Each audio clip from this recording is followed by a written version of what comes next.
Let me ask you my one unprepared question, and then I'll have other different unprepared questions.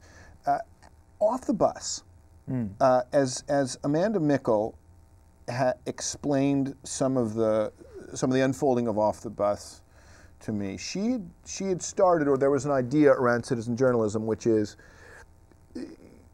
the world is populated with little David Broders.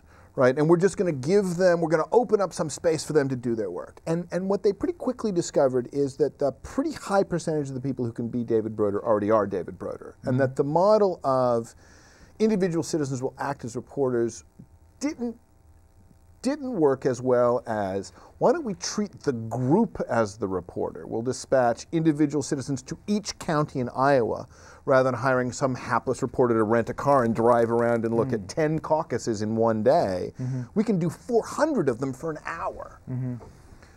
Do you have any sense of what the mental model of those participants is, the amateur participants who are nevertheless introduced to some process through Off the Bus that isn't the journalistic process of the daily beat or the daily newsroom? Well, I was the publisher of Off the Bus. Right. Oh, I'm sorry. Well, I should have said that. This is why I was asking this question. Amanda Mickle, yeah, exactly. Right. And the reason I hired Amanda Mickle, rather than a junior David Broder, was that she had no newsroom experience. Her ideas about what political news could be were uninformed by the production routines and the legitimation strategies of the professional press.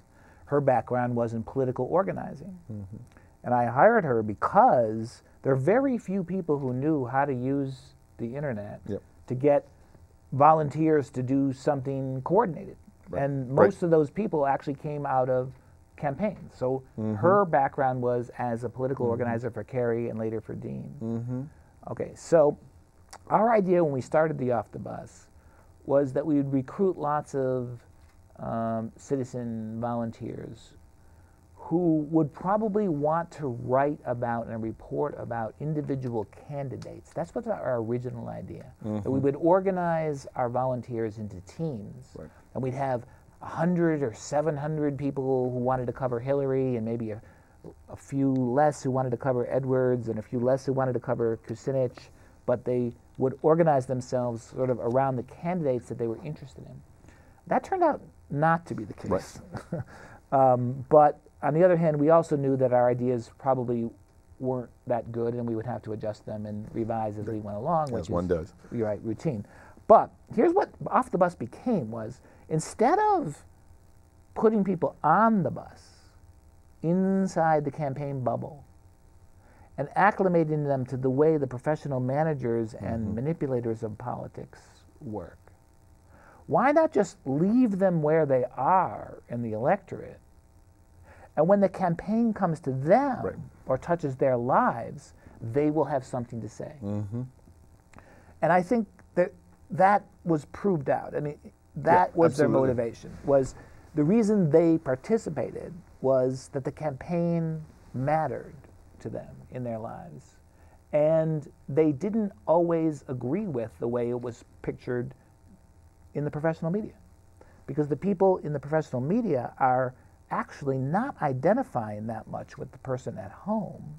They eventually begin to learn how to look at politics and how to look at the people out there through the lens of the professionals who are in charge of manipulating them or winning the election. When I try to explain Barack Obama to people, I said that one of the things I try to explain with Obama's election, the use of social media, is that Obama suffered from a catch-22 back in 2006, beginning of 2007, right?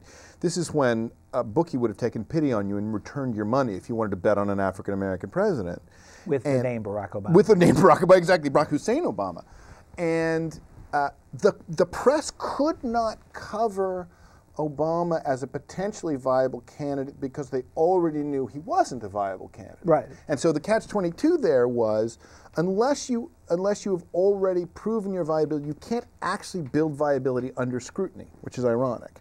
Right. So then along comes will.i.am, the Black Eyed Peas, Yes I Am, Yes We Can video, and somewhat more salaciously, Obama Girl and so forth. But even then, right, a little rump shaking in Obama-branded hot pants is pretty good for name recognition. And suddenly these videos, which are getting millions of views, made candidate Obama seem like a not visibly crazy idea.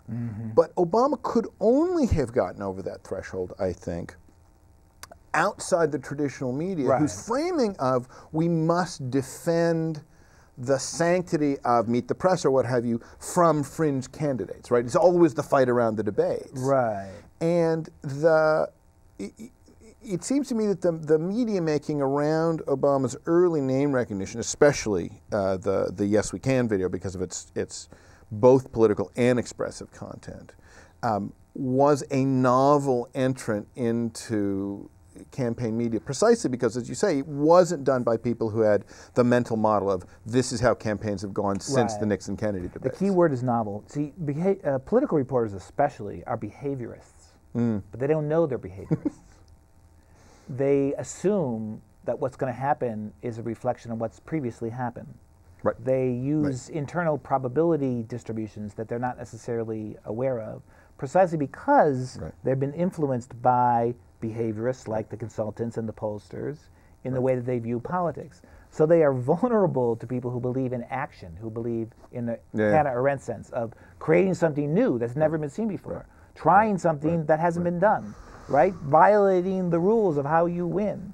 And when somebody comes along and actually acts in that sense, in the sense of initiating something different, it's always a surprise. Well, that's the Mayhill-Fowler story, which is the candidate said it, so I reported it. Which was a kind of action that broke the old frame of, okay, now Obama gets to go backstage and speak to a public, but off the record, that kind of middle zone. Right. And Fowler's novelty was to say, if this is an opinion this man is expressing about the American electorate, it is politically important that that opinion be heard, regardless of what the press and campaigns are regarded as the ground rules. Now, I'm not sure that that model is entirely good for democracy because, in a way, you can't then you can't have partial, or you can't be testing your messages. You kind of have to be camera ready when you go out. But back to your observation about the press. I mean, it's baked into every sort of assumptions of production and timing and so forth. They're baked into everything. I mean, the word journalism, right? It's dailyism. It's not hourlyism. It assumes this kind of daily bookkeeping. Right, daily production ritual. And so the idea of steady streams of news, bursty news that's assembled algorithmically, all the rest of this stuff is really novel.